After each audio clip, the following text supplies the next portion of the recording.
Newsroom লাইভে এবার যে খবরের দিকে নজর রাখ, পাসপোর্ট জালিয়াতিরা পাসপোর্ট কর্মীও অনুপ্রবেশের সাহায্যের অভিযোগে নদিয়ার কৃষ্ণগঞ্জ থেকে ধৃত এক।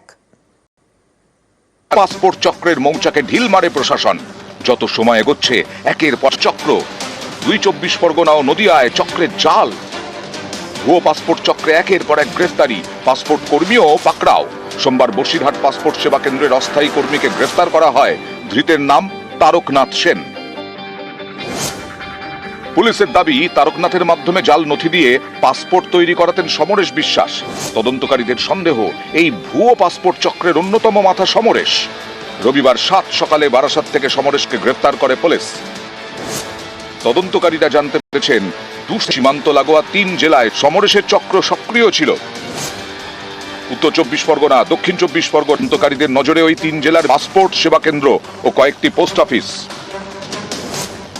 অভিযোগ, সেখানে কর্মরত অস্থায়ী কর্মীদের একাংশকে চক্রে যুক্ত করেন সমরেশ।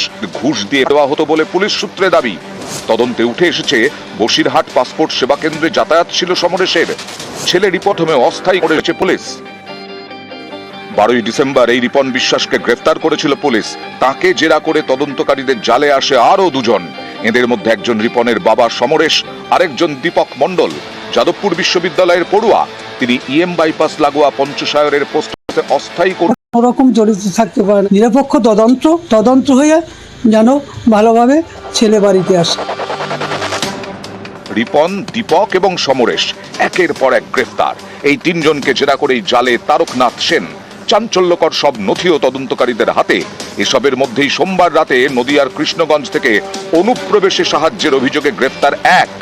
ধৃত সাগর বিশরিয়া জেলায়। নিউজ 18 বাংলা।